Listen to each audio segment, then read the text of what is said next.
This is Brett from the Prosecutors Podcast. Thank you for joining Jeff, the man you know better as the shepherd to his indie podcasting flock, the Podcast Father, on this journey, sharing great things content creators are doing. He is the Indie Podcaster.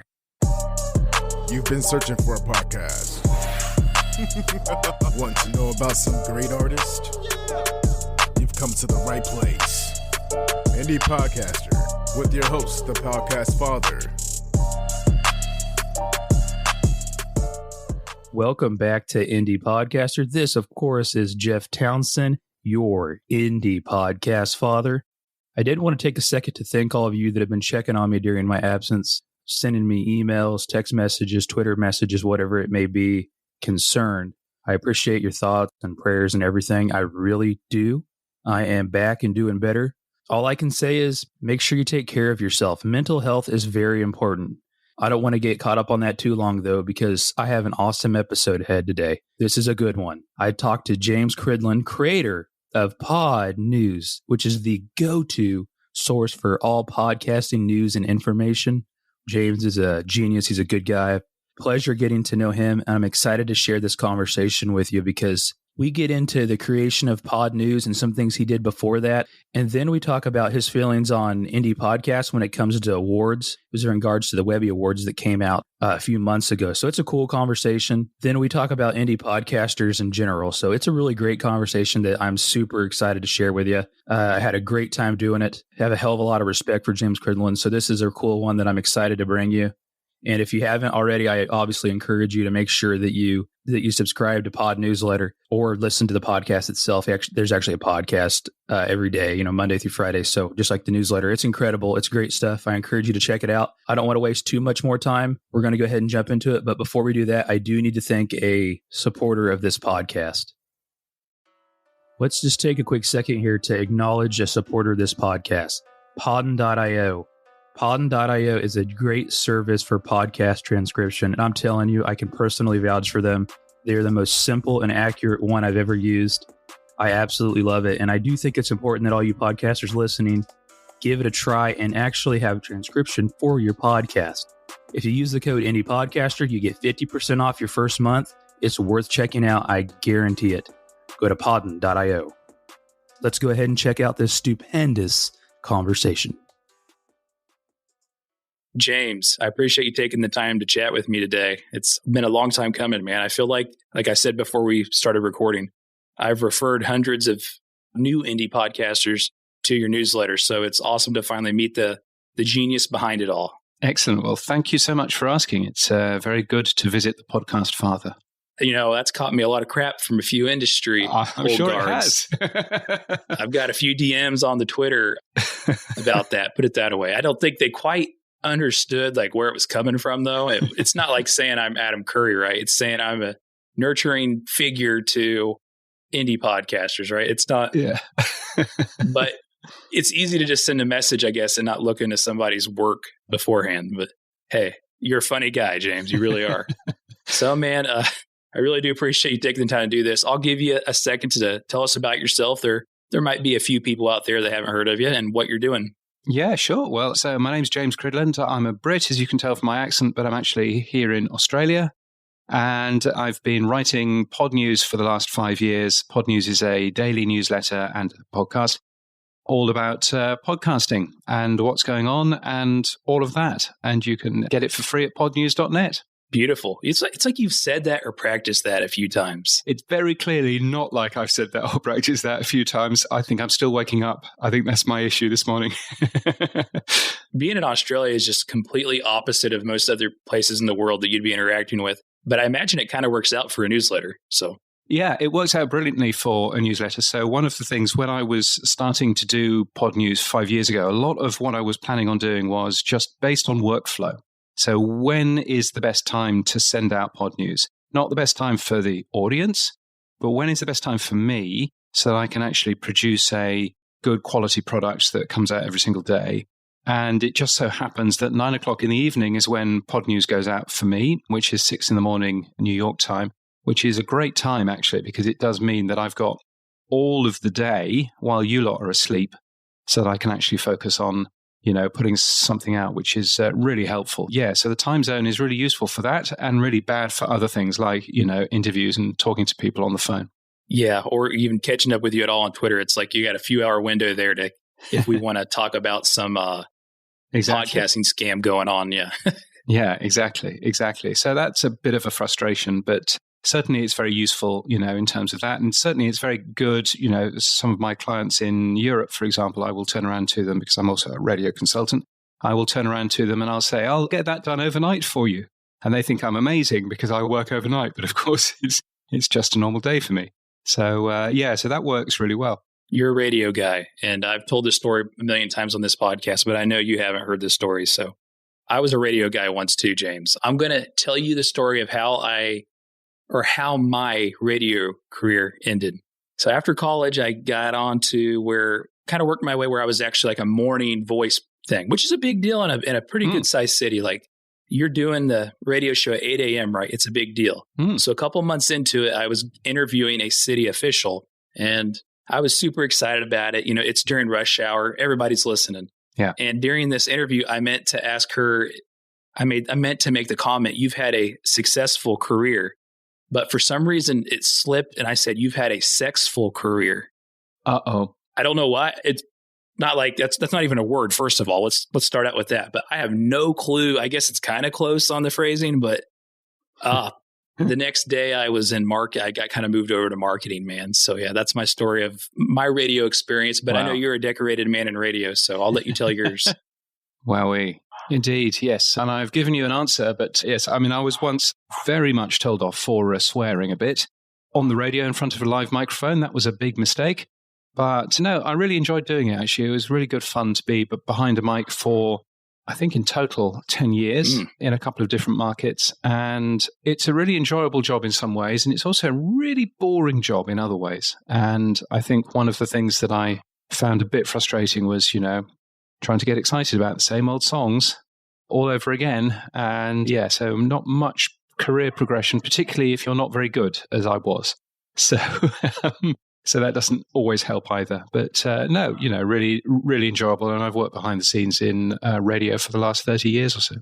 So one of the things that to me is awesome about this podcast is getting to hear a story from somebody like you, right? Because sometimes stories can be more beneficial and a learning experience than just saying, hey, if you want to be successful, do step A, B, C. Sometimes a good story can be really captivating and a good experience. So how did you actually get into podcasting and what you're doing? Like, how did that all play out?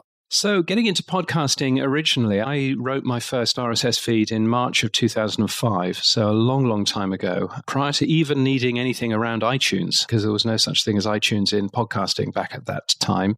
But I was working for Richard Branson's radio station, Virgin Radio, in London, and I had spotted that podcasting was a thing, was happening. And I thought, I wonder what we can do with some of our radio shows and whether we can turn them into podcasts. So worked with a friend of mine called Duncan on something that would essentially telescope a full breakfast show into a podcast that you could download.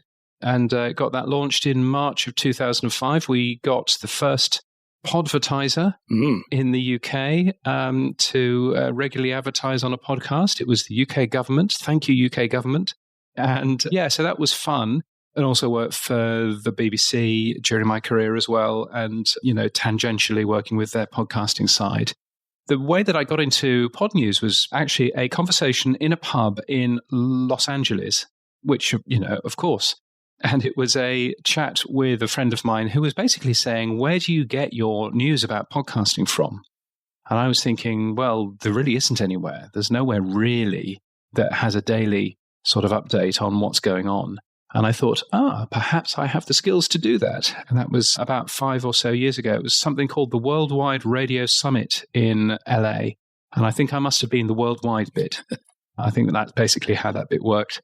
Yeah, so that's basically how the Podnews newsletter started. That's pretty cool. And it's definitely there was a need for it, obviously.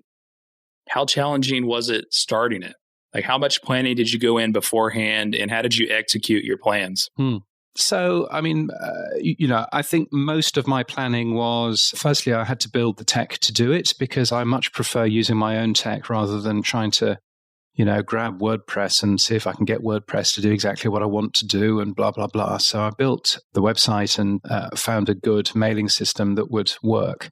But I was sort of more keen on looking at the workflow, trying to understand, okay, what is going to be, assuming that I'm still a radio consultant, assuming that I'm still doing quite a lot of overseas travel, assuming that that's all going on, how will I be able to fit this new thing of mine into my day? And so working on, what the format of it was, how I would deal with, printing press releases if I couldn't link to them, all of that kind of stuff. So it was about a month's worth of going, okay, well, I need this and I need that. Let's just try putting something out and seeing if it works. But I'd already been doing, newsletters for a number of years. So I sort of roughly knew what I was doing there. But it was just, as I say, getting the workflow right, trying to understand the simplest and easiest way to make a product which hopefully works and works well. Absolutely, it does. How would you say it's evolved over time, man? Because everything evolves over time, or I guess it could go either way. But yeah, I think one of the difficulties that I've found is trying to do more things with it without it taking a lot of additional work, because that's not what I want. I don't necessarily want to be spending, 9 to 5, or in my case, 9 to 9, writing a newsletter. Thank you very much. Because, I think that there are other things to be working on too. So one of the things that I don't want to do is to pile on more additional features if I can possibly get away with it. That said, Podnews now is considerably longer, considerably bigger than it used to be 5 years ago. There's a jobs board on there. There's an events section in there as well. There's quite a lot of additional news. I think the big change, though, has been the industry's grown up in the last 5 years. The industry has become much more commercial, much more interesting from a point of view of, lots of business deals being done, lots of people announcing things. And so just the amount of email that I get every day and the amount of stories that are vying to get into Podnews has been quite sometimes overwhelming in comparison to, clearly where we were 5 years ago when there wasn't the same amount of interest in the business side, certainly, of the industry. So I think that's been a big change in terms of how everything's, happened.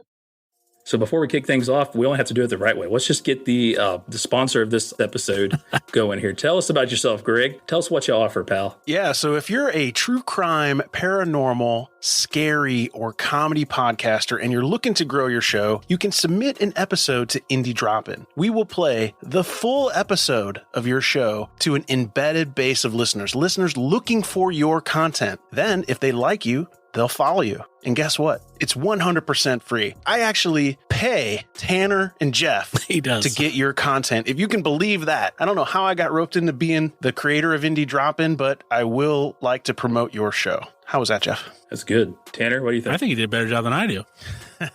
Definitely does a better job than I do. I can hardly even talk. Yeah. Well, no, I think you do a great job. I've heard your ads so many times that now I just replay them in my head. But for anyone interested in submitting a show, just go to indiedropin.com/creators. Just follow the form and I'll take it from there. Yeah, I'm trying to I'm picturing back 5 years ago, did you do it 5 days a week right off the bat? Because you are now, that's a full-time thing. But was it still like that in the beginning? Yeah. So the plan was, so I actually took the original idea. There was a very well-known newsletter in the radio industry called Tom Taylor Now. And I actually thought, right, something like that, but shorter and for podcasts. So the idea was always a daily thing. But if there were only 3 stories, then there were only 3 stories. That's all that you would get. So because I knew that, if I can be crass and commercial for a minute, I knew that, daily means that the ad impressions go up very much faster. It means that you can sell sponsorships for more because people are seeing them every single day. It means that classified ads you can book per day, not per week. So there's good benefits. And obviously you can see this in podcasting as well. It's why so many people are rushing to produce daily shows because, again, the amount of revenue that you can earn from those is rather higher than a weekly one. So I always was planning on doing a daily thing, but the idea was that it shouldn't take too long for you to read. And so you'll still see today a little thing at the top of the newsletter, which basically says this should take about 3 minutes to read, because I want to make sure that it's a quick start to the day if you're in North America, or a quick look if you're in Europe during your lunch break at what's going on in the industry. Yeah, absolutely. And I do love reading that every morning. That's a great way to start it off. Like, I know what to expect. Are you like getting a stopwatch, man, and just reading it? And Oh, no, it's all, as I say, workflow, it's all automatic. So I think one of the things that make it work now, especially, is you are a go-to person for this in the industry. You specialize in it and all that. You're a credible source now, which takes a hell of a lot of work to do. Like I told you beforehand, I have a hell of a lot of respect for you for that. But it had to take a while to become that guy that these sources could go to and share information with. How would they know you in the first place to begin with? Well, there weren't as many back then. We get that. But it had to be a little bit of time before you're able to earn that respect in general. Yeah, I think so. And I think one of the things that I spent a long time doing and still spend a long time doing is being active in podcast communities, online, trying to understand more about what made the industry tick back in those days. And, and really just sort of trying to talk with and interface with as many people as possible, and so I think that that's in any form of business. If you're doing a podcast about, underwater knitting, then you should be in the underwater knitting Facebook community. I'm sure there is one, or the subreddit, or whatever it happens to be, because that is where you will be seen as being an expert in this particular field. And obviously, coming at it from, I think, there's a few things that help, I think. One of those things that helps is the previous competition, if you like, was Nick Quah, who was writing very much from his viewpoint of Boston and Brooklyn. And that was the entire world of podcasting that he was looking at. And I think, I'm very lucky in that I have worked in the Canadian market, the US market, here in Australia, and in many European markets as well. So I'm very aware of the fact that podcasting isn't just from New York. It's a very much wider thing. So I think that was a good start to get me, connected with the right people across the world. So I think that was a tremendous, benefit. And I think the other thing is pretty early on, I did some quite detailed tech work around why iHeartRadio's numbers were so high, and found out that they weren't really, and that they had a tech bug that had, made those figures rather higher than they should have been. But I'm lucky enough in that I've got a technical background.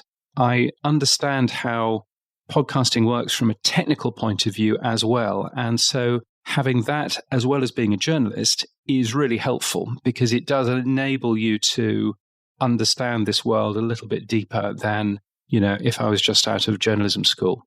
So I think that that's been really helpful too. It's crazy that you just said that, because that's exactly where I was going to go next. You are the complete package as far as knowing a lot of, you might not be the master of everything, but you do have experience in all those things. And that's a really important piece when you're going into anything from a business standpoint, podcasting or anything. Yeah, I think, not quite jack of all trades, master of none, but certainly understanding as much as you can about the industry is really useful and really helpful. And I think, doing a podcast, it's interesting. You look at, some people who are writing about podcasting or running a podcast company, and they don't actually do a podcast for themselves. And you're thinking, why are you not, how can you possibly know as much as you could about this industry if you're not actually taking part in, the X, Y, and Z bits of it? So I think, that was always important to me. But I'll also be fair, I'm one of those people that over weekends will sometimes code a new feature just to relax, because, I find that sort of thing fun and enjoyable, and the reason, there are two reasons why I host my own podcast, host it on the web server. One reason is that it's fun and I quite enjoy that sort of thing. But the other thing is that actually that means that I can do an awful lot more with that podcast, because I'm in control of the technology as well.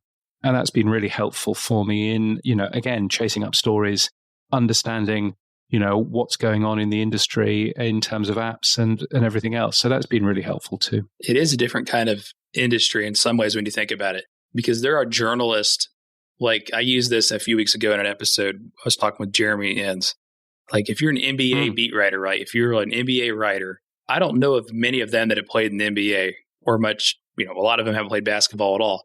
So but I think podcasting has this kind of a different thing, man. It's like a legitimacy as far as the work is put in, particularly on the subject at hand. It feels like a little bit more of a, I don't want to say passion or requirement even, but it just seems to be more of an existing thing where it's important. Yeah, I think so. I think, I think doing is always important. And, again, back to my radio past, the best program directors are always those program directors who have also sat behind a microphone and done that job for a number of years and understand the stresses and understand what your, staff member is going through. And I think that that's, important. There's a very good radio engineer who I know who, until recently, I don't think you can do it anymore because, unions and everything. But until recently, he was basically making himself do the jobs that some of his staff were doing. So, a big radio engineer of a large radio group, but on a Saturday, you might find him in a radio studio playing out a show because he needs to understand what it's like to actually sit in a radio studio that he's built, understand the bits that worked, the bits that didn't work, and all of that. And I think, there's a lot to be said for people who have actual on-the-job knowledge, as well as, of course, being a great manager and being a great, strategist and everything else. So I think, all of that is important, and keeping your feet on the floor, is an important thing for any business that you happen to be in.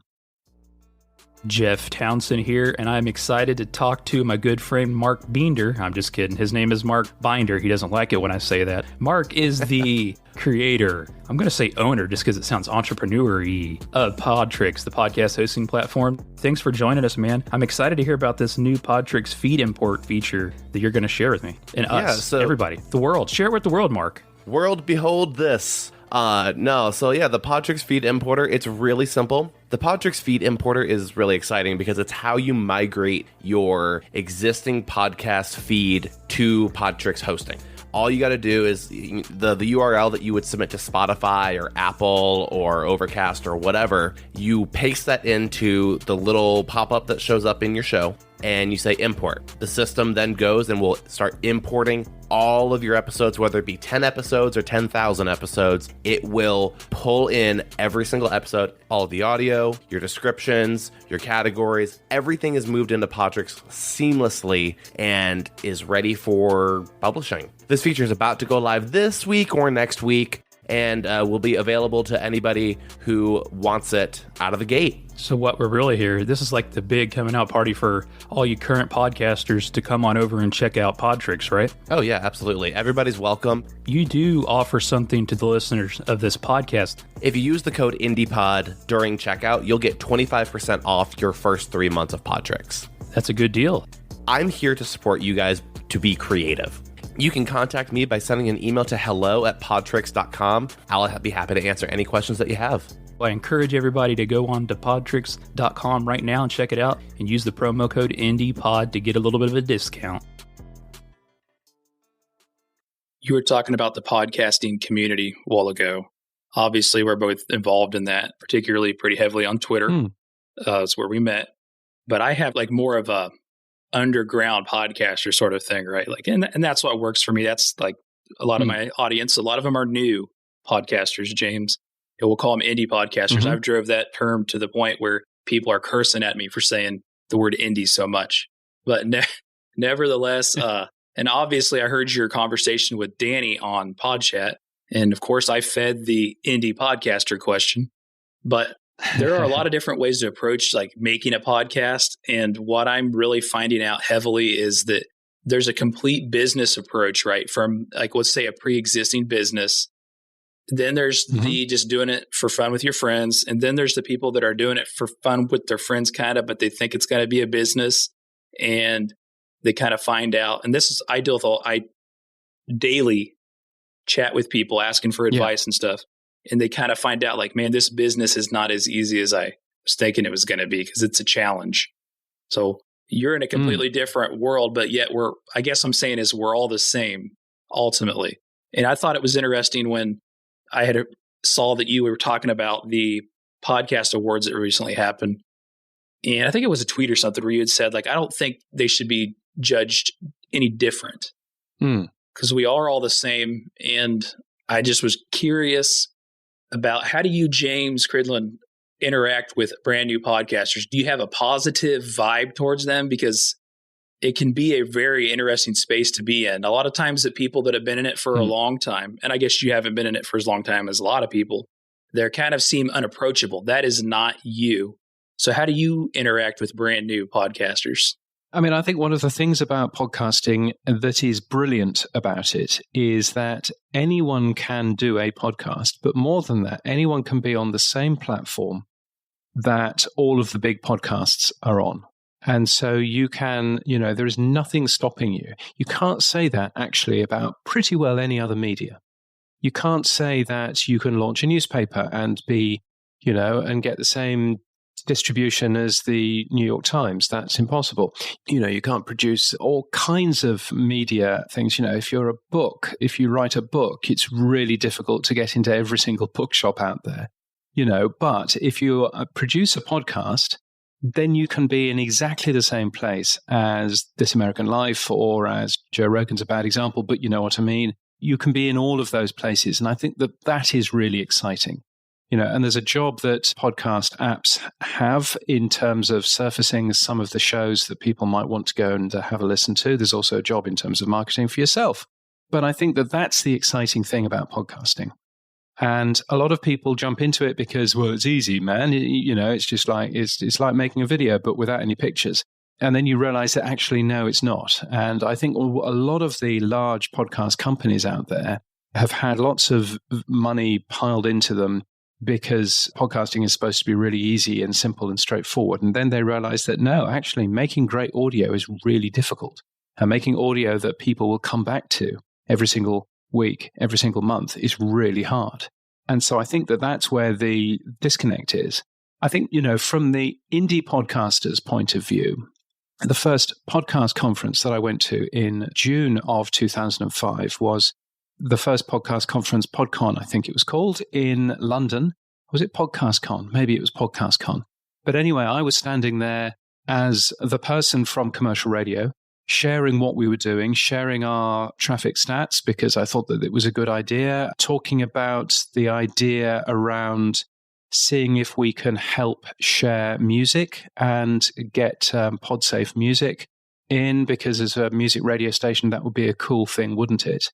And I remember being really taken aback by just the amount of vitriol and hatred from indie podcasters who were there, who were really annoyed that big commercial radio had, spoilt their space, and people were quite literally shouting at me from the audience saying, you don't understand this business. You don't understand, what you're in. You've got no place in this. Go away. And I was there thinking, this is a place where we can all coexist. This is a place where the beauty is that the level playing field has never been so level in this space. And it means that everybody can play. And I was really taken aback by the amount of, I understand it, but I was taken aback by the amount of vitriol being given towards somebody who was from the inverted commas established media. And that was quite a shock to me, I think. I always say, and this is what's interesting for me about this space, particularly, like you said, the indie podcaster space. I remember getting back into it the day when it really was like sort of like a radio reject feeling, right? But nowadays, there's no need to have this us against the world, sort of vibe. And I actually made the joke a few weeks ago to a friend that this is the only space where I've experienced where people just get pissed off when you're trying to make money or do something. Like the indie podcaster space, people get pissed off if you're trying to do well at something. So I see exactly what you're saying.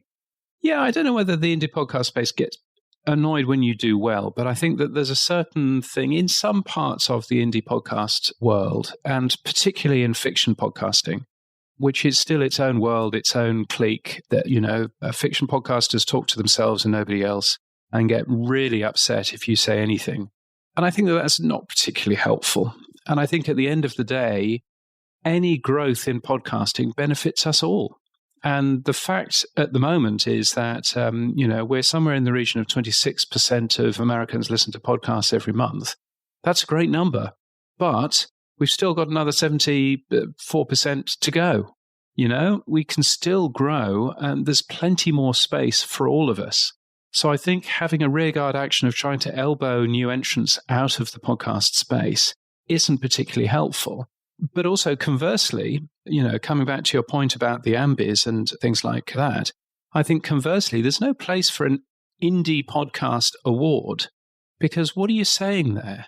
What's the award for? Is the award for not quite as good as the commercial? Made with slightly less money? The podcast award with the slightly worse microphone? I don't understand what the award is for, other than needlessly trying to, package yourself into a box which has something to do with funding or employment or something else. At the end of the day, great audio is great audio, however that great audio comes. And if there's more great audio in the world, then podcasting succeeds. So I have very little time for people who see that we should be hampering ourselves, giving ourselves labels just so that we can succeed somehow. It's not how listeners work. It's not how any other industry works. And I don't think it's how podcasting should work either. I knew you were going to say that. That's why I brought it up. I do that every time to you, man. I love to hear that. It gets your blood going a little bit. I like it. I like it. Did you notice? Well, obviously I've tried to. Yeah, but I mean, you may have a different point of view. No, I'm not going to disagree with you, because how do you judge something like that differently? But here's the thing, though. Like, James, tell me, what is the definition of indie? What is the definition of independent? So if somebody could tell me a good definition of that, then maybe I could draw a line in the sand. But I really can't. And that's a good discussion. I love asking people, James, what does indie mean? So that's what I'm going to ask you. Well, the Podcast Academy has a definition, and the Podcast Academy's definition is, which I think is quite laughable, but anyway, Podcast Academy's definition is it's a podcast produced by a company with less than 20 employees, which, so far as I'm concerned, makes everything an indie podcast. But anyway, so I think that's a very, very wide, but, it's a definition. There are some people who say that the definition of an indie podcast is if you have your wages paid by the person who you're making the podcast for. If you do, then it isn't an indie podcast anymore.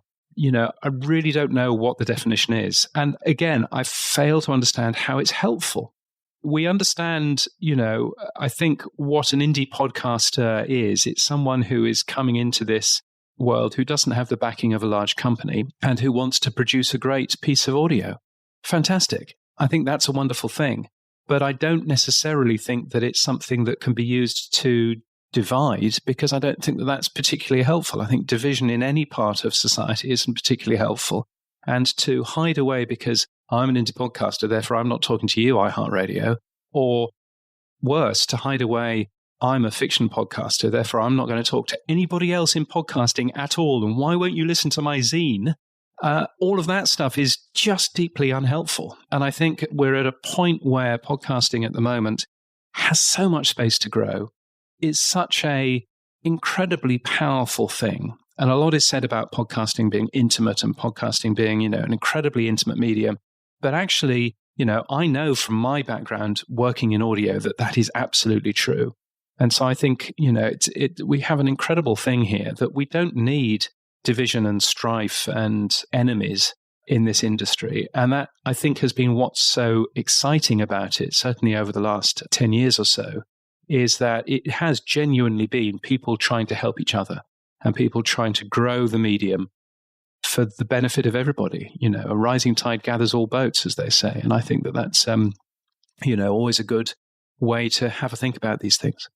I love tweeting that out too, just to get people's reaction. James, I've had hundreds of people literally say to me, if you're not an indie podcaster, if you make money, I'm like, oh my gosh.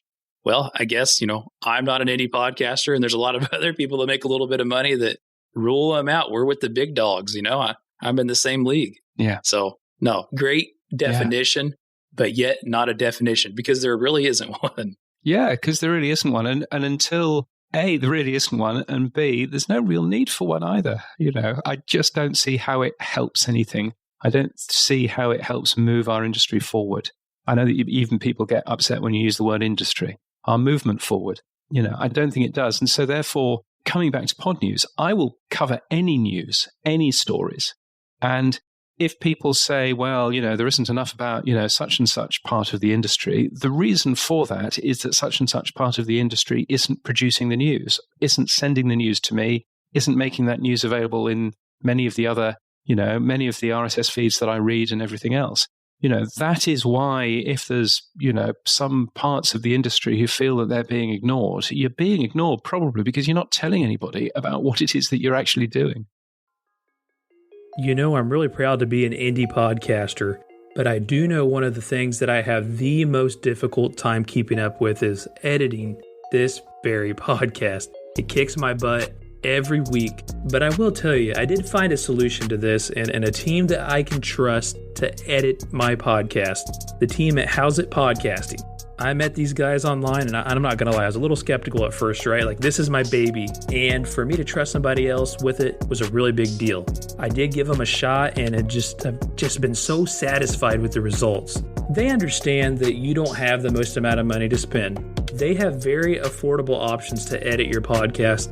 I do think it'll help you keep your podcast going longer and help you maintain that level of creativity that you're needing, because that needs to be your main focus, is actually creating the content. I want you to reach out to them and give them a shot. How's It Podcasting. So it's HOWZIT Podcasting. On Twitter, you can find them at How's It WP. Same with Instagram, How's It WP. And on Facebook, look up How's It Podcasting. Their email is howsitwp@gmail.com. This will all be in the show notes, no worry. But if you really want to spend that time focusing on the content you're creating and not just spending hours and hours beyond hours editing, I highly encourage you to check out How's It Podcast Editing. No, I agree. That or you're telling the wrong people, right? I mean, there's a lot of shouting into the void that happens.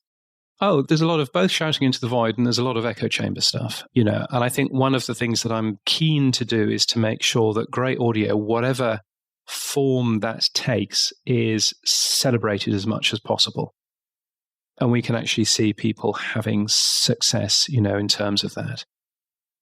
And so, always keen to hear from, people who we're not currently hearing from. One of the things that I did, because I suddenly realized that I could do it with some tech that I could write, is that I have a ranker on the Podnews website, which ranks who I've mentioned over the last few months. It ranks the companies that I've mentioned as well.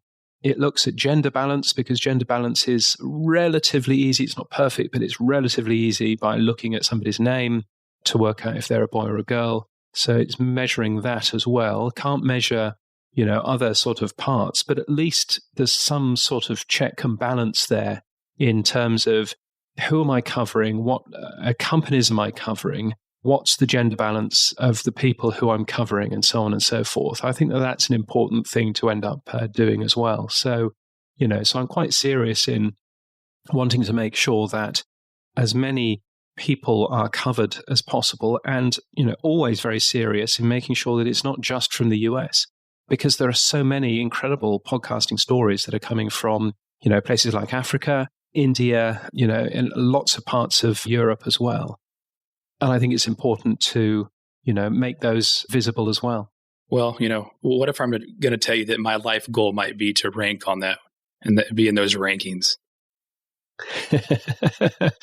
Well, it's a relatively easy thing to do, surprisingly. So I just got to do crazy. I got to be like the Tom Cruise of podcasting. I jump on couches and stuff. What do I got to do, James? I'll do it, man. You've just got to produce news, however you produce news. But yeah, it's just a case of, making sure that, the number one thing to do if you want ever to appear in any news, medium, the number one thing to do is to actually produce some news and tell them about it. Those are the two things. And it's surprising, firstly, it's surprising now how many people are contacting Podnews with any news that they have, which is great. And that's a wonderful thing. And also, secondly, it's surprising that, you still get people who are, well, you're not covering this part of the industry, or you're not covering me when I did that. Well, did you tell me? Did you tell us? because how am I going to know otherwise? So, so I think that that's an important side of that, as well. But, I'm very keen in covering as much of the industry as I possibly can. And as I say, not that keen in any, trying to break anything or trying to force division into the industry. I don't think that that's particularly helpful. You had it was a beautiful point about representation, and you do a good job of ranking and judging that. That really is important with the way we do everything. So I did want to give you the nod there for a second. I want to ask you two more things, James. I know you're a busy man. You've got a lot of Podnews to go get and make. So what are some things coming up in podcasting that you're excited about? Then on the flip side of that, what are some things currently that you think, I don't want to be negative and say are a waste of time, but some things that you think we'll see kind of die off in podcasting? That's a good question, ain't it? Yeah, no, it's certainly interesting. I mean, I think the amount of new entrants coming into this space is really exciting, because I think that the more talking about podcasting, the more great content which is available through podcasting, that should continue to increase the industry as a whole. And I know that we've had some disappointing figures from the Edison Research Infinite Dial over the last couple of weeks, which has apparently shown podcasting slightly slowing down. I'm not sure necessarily that it's really showing that anyway, but I think anything that can continue to see podcasting rising is an important thing. So that's very exciting. And so things like, YouTube, for example, who seem to be getting very involved in podcasting. I notice that they are a sponsor of the podcast show in London in May. That tells you, I think, a fair amount in terms of where they see their future going. So I think YouTube's, involvement is very exciting. Is it podcasting with a capital P? Does it use RSS feeds? Are there enclosures in there? Are they going to be, consuming RSS tags? Who knows? Does that make it any less podcasting? Probably not. I think all of this is very exciting. So I think, you've got that side, is one thing. I also think the amount of different companies coming into this space with new and interesting technology to make life easier is quite interesting too. So if you were to look back a couple of years, Descript, making life easier if you just want to edit interviews, for example, and enabling you to edit interviews just by using a word processor. It does a pretty good job of doing that. And that's certainly helping more people get into the world of podcast audio editing in a way that is much harder if you're just dealing with, Audacity or Hindenburg or whatever it might be. So I think those are useful, but also, tools like Riverside, like Squadcast, tools that do automatic transcriptions for you, tools that will automatically find you new podcast guests or promote your podcast in different ways. There's a new product called Podmachine, which launched quite recently. And what Podmachine is it's essentially loads of very good audio editors in the Philippines, as it happens, but they're there editing and polishing people's podcasts. So you give them your raw interview file and they will go ahead and, and tidy it up and smarten it up for you. So all of these tools are basically enabling more people to get into podcasting. And I think that that's a very exciting thing. From a point of view of negative stuff, I think what concerns me a bit is some large companies getting into this space, not really understanding what this space is all about, and particularly trying to elbow their way in.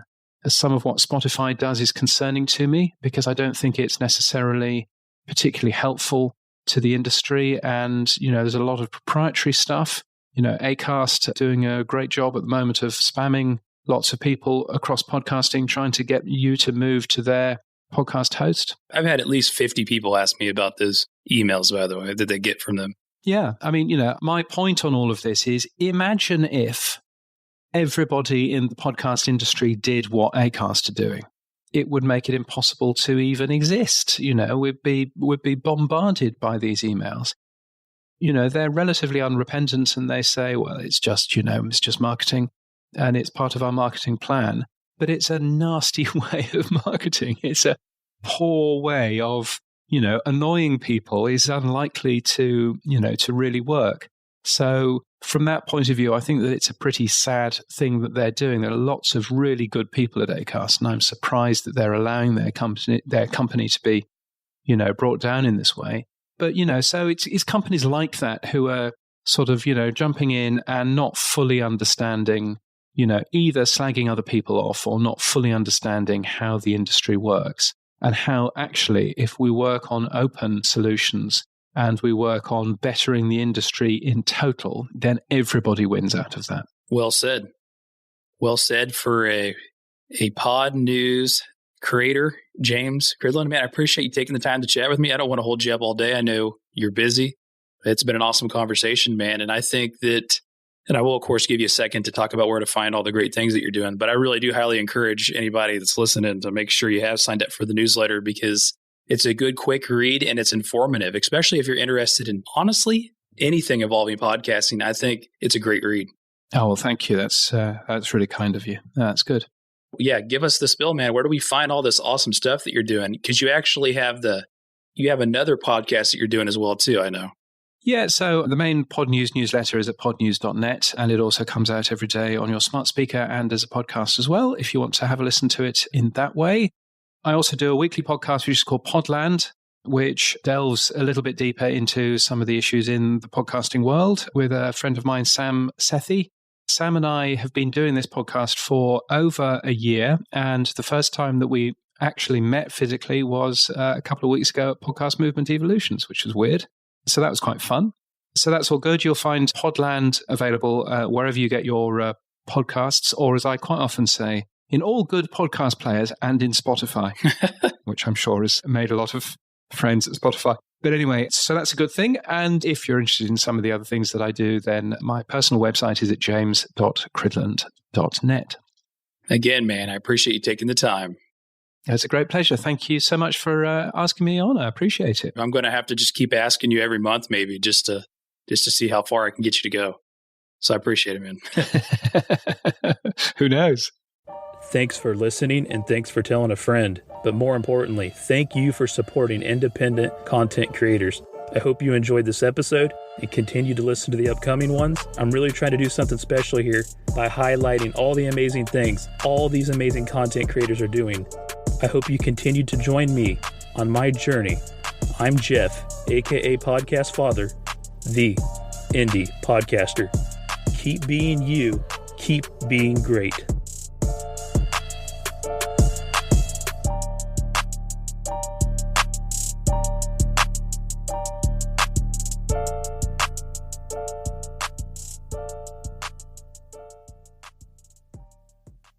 And the question is, do I stay here? Will you be back?